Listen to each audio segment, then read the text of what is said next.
Buenas tardes, mi nombre es Alicia García y soy una de las profesoras de Administración Financiera 1. En este caso lo que vamos a abordar es la unidad número 3, parte de la misma, ya que se había comenzado a ver el tema con el profesor Jorge Ramírez, haciendo una introducción a lo que son las fuentes de financiación. En este caso vamos a ver las distintas fuentes de financiación que existen, en donde no vamos a abarcar la totalidad de la misma, ya que son diversas y variadas, pero sí vamos a puntualizar y explicar cada una de las más importantes. Para poder entrar, digamos, en detalle de cada una de ellas, vamos a recordar lo que era justamente una fuente de financiación. Todas las empresas, ya sea independientemente, digamos, de su tamaño, ya sea pequeño, mediano o grande, necesitan de recursos, de los medios necesarios para poder financiar sus operaciones, ¿sí? Para poder llevar a cabo la actividad, y esta actividad justamente desarrollarla de forma competente y también de forma eficiente, es decir, acompañada de una rentabilidad. Entonces, por eso, digamos, la importancia que tienen las fuentes de financiamiento. Justamente a partir de ellas vamos a obtener los recursos o los fondos necesarios, para lo cual es primero y primordial fijar cuáles son nuestras necesidades de fondos, ya que la financiación no es gratuita en la mayoría de los casos, sino que hay que pagar un precio, que es el interés que pagamos por los fondos que nos prestan. Entonces es necesario establecer con anterioridad, con precisión, cuáles son nuestras necesidades de fondos y en función de eso establecer a cuáles van a ser las fuentes a que vamos a recurrir.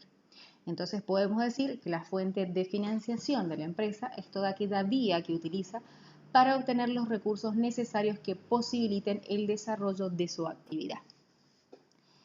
A las mismas las podemos clasificar. Esta clasificación ustedes ya la tienen con, disculpas por la aparición del cursor, esta clasificación ustedes ya la tienen en el documento 8 en la parte A, ¿sí? En donde hay versátiles clasificaciones. La que vamos a utilizar va a ser la siguiente y es en función de la procedencia o el origen de los fondos, si es internos o si son internos o externos, con respecto al plazo, si este es corto o es largo, es decir, si esos fondos los tengo que abonar dentro del año o si bien tengo un plazo mayor a un año para poderlos pagar. En ese caso estábamos hablando de fuentes de largo plazo. Con respecto a la propiedad, si son fondos propios o ajenos, el costo, si son onerosos o gratuitos, y con respecto al ente que me cede, si se trata de un ente comercial o financiero, y acá en esta última clasificación es donde nos vamos a detener, que es en función de la negociación, si se trata de fuentes espontáneas o si son fuentes negociadas. Justamente de estas son las que vamos a desarrollar a continuación. Cuando hablamos de fuentes, vamos a avanzar, ahí está. Cuando hablamos de las fuentes negociadas, ¿qué significa esto? Que nosotros para poder acceder a las mismas necesitamos hacer una negociación previa, ¿sí? De ambas partes, o sea, que comprende obviamente ambas partes, la parte que va a prestar y la que va a recibir ese préstamo o esos fondos. Es decir, que hay una negociación previa, hay un acuerdo de partes que se tiene que formalizar a través de un medio, a través de un contrato. Entonces, esas justamente son las fuentes negociadas. Dentro de las fuentes negociadas encontramos, como vemos en la flecha, los bancos comerciales, la venta de papel comercial, los créditos de empresas privadas, el factoring o la cesión de los créditos, los préstamos de instituciones privadas, el anticipo de clientes, la aceptación bancaria, el financiamiento con cuentas a cobrar, el financiamiento con inventarios, la factura de crédito y el cheque de pago diferido. ¿Sí? Vamos a empezar a analizar primero lo que son las fuentes negociadas y cada una de ellas. Hablamos de bancos comerciales. Dentro de esta clasificación la vamos a subclasificar en 3 más. Como vemos, tenemos las operaciones que corresponden, digamos, a las transacciones sobre nuestros activos líquidos, es decir, los que tiene la empresa en su activo, ¿sí? En su poder. Y ahí estamos haciendo referencias a aquellas todas operaciones o negociaciones que impliquen, digamos, en donde voy a colocar como garantía mis propios activos, ¿sí? Acá incluimos todo lo que es la negociación de los cheques, la negociación de los que son los documentos a cobrar, como también de los valores a cobrar. En este caso, el banco, obviamente, por tal negociación va a obtener una ganancia que va a cobrar, digamos, en concepto de comisiones y demás, ¿sí? Luego tenemos lo que son los préstamos bancarios. Para acceder a estos préstamos bancarios, las empresas tienen que tener, digamos, una buena liquidez para poder llegar a esta posibilidad de financiamiento, ¿sí? En donde es necesario primero solicitar un préstamo en donde el banco va a determinar cuáles son los requisitos que tenemos que complementar, van a ser analizados y en función de ese análisis aprobará o no nuestro préstamo que estamos solicitando. Así, dentro de esta subclasificación tenemos 3 más, como son los préstamos asegurados, los préstamos sin seguro y las líneas de créditos. Como su nombre lo indica, los préstamos asegurados, es decir que cuando yo voy a solicitar el préstamo se me va a pedir algún bien determinado como garantía, ¿sí? Está el préstamo, digamos, que se encuentra protegido, justamente por eso aparece la garantía. Suele suceder, digamos, que cuando a veces la calificación crediticia de quien solicita, del solicitante del crédito, no es, digamos, lo suficientemente buena, se establecen mayor cantidad de garantías, ¿sí? Para poder hacer efectivo el cobro, obviamente, de esta operación. Entonces, esa garantía de la que hablamos puede tener muchas formas, por ejemplo, puede incluir inventarios, títulos comerciales, activos fijos. En este caso, si nosotros lo comparamos con los préstamos que son sin garantía, por lo general los que tienen garantía, la tasa de interés es menor porque justamente tenemos menor riesgo en caso de insolvencia de quien haya solicitado el préstamo, ¿sí? Después, como su nombre lo indica, tenemos los préstamos sin seguros.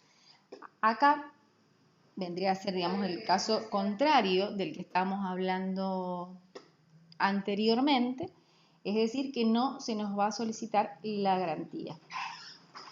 En este caso, como decíamos, la calificación crediticia es bastante alta, por lo cual no necesitamos respaldar la operación.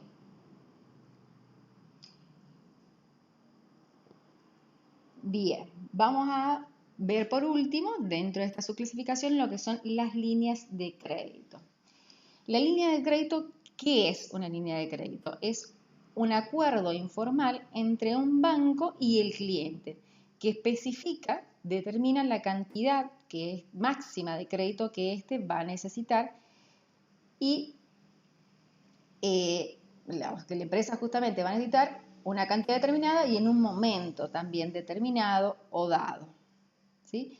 Por ejemplo, a veces suele suceder que una empresa la solicita para poder pagar sus salarios, pues, por ejemplo, si tiene, bueno, cuentas a cobrar, tiene créditos que él aún no ha cobrado de sus propias cuentas, necesita pagar salarios y puede solicitar esta línea de crédito al banco para poder pagar los salarios de su personal. Otra de las características que tiene esto, que por ejemplo, las líneas de crédito, a veces el banco puede establecer ciertas condiciones. Por ejemplo, puede solicitarle, digamos, a la empresa que tiene que mantener ciertos saldos, ¿sí? Dentro de lo que es que no puede ocupar dentro de lo que es la línea de crédito. Entonces eso obviamente que origina costos de tener esos fondos ahí, digamos, inutilizados y un costo también obviamente de oportunidad. Y después, por último, como vemos acá, tenemos los préstamos a plazo.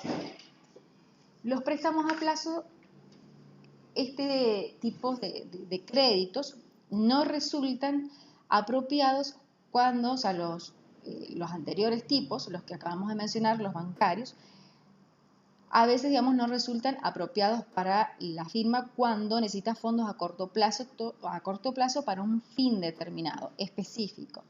Por ejemplo, si está realizando una obra pública y necesita culminar esa obra pública. Entonces, en ese caso, lo que hace el banco es evaluar cada solicitud del cliente como una operación separada, individual. ¿Sí? Bien, entonces ya hemos hablado de lo que es la primera fuente negociada. Vamos a avanzar con la segunda, que es la venta de los papeles comerciales. Este uso, esta fuente no es para, digamos, para cualquier o para todo tipo de empresas, sino algunas solamente son las que pueden emitir papeles comerciales, sobre todo aquellas que tienen una excelente calificación crediticia. ¿Qué es lo que es un papel comercial? Son pagarés u otros documentos comerciales a corto plazo. Generalmente no están garantizados y son negociados. Son vendidos a través de personas que se denominan justamente los corredores. Estos inversores de papel comercial pueden ser bancos o pueden ser compañías financieras. La tasa de interés es más baja que la de un préstamo bancario, comparándolo con la primera clasificación que hacíamos anteriormente. Dentro de esto vamos a detallar los tipos de papel comercial más comunes, como es el recibo, que lo tenemos acá, señalado en color rosa. Es un documento que emite el acreedor detallando las características principales del crédito comercial, el importe, el plazo y demás. El problema radica en que no aparece el deudor en el mismo. Entonces, por lo tanto, digamos, no se reconoce la deuda. Esto supone que el acreedor cuenta con menos garantías en el caso que necesite descontarlo a un tercero. Después tenemos lo que es la letra de cambio, ¿sí? Que es la letra de cambio es la más usada y es la más conocida. Es una obligación de pago que se emite por el acreedor, también al igual de lo que decíamos con el recibo, contra el deudor y que puede cederse a un tercero.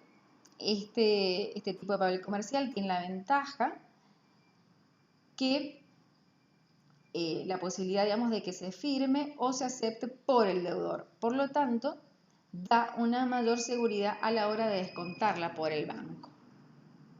Y por último, tenemos el pagaré, que la diferencia con lo que es el recibo y la letra de cambio es que es emitido por el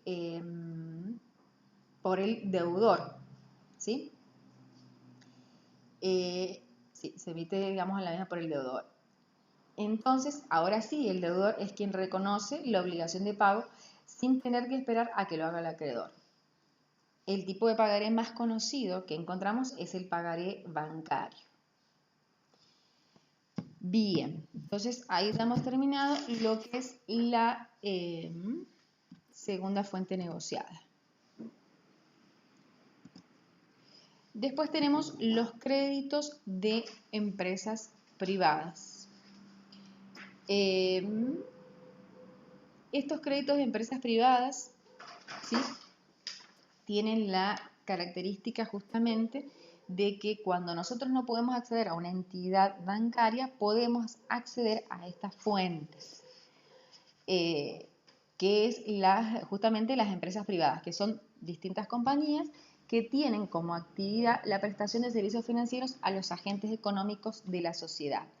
Por lo general, las mismas cobran un mayor interés de lo que puede hacer una entidad bancaria, pero lo que sucede es que a veces, digamos, como que no existe otra posibilidad u otra fuente a la cual podemos acceder, entonces tenemos que recurrir a las mismas. Son más accesibles que quizás los requisitos que nos piden las entidades bancarias. En el video que sigue a continuación, para no hacerlos tan largos y extensivos, vamos a continuar viendo lo que son las fuentes negociadas.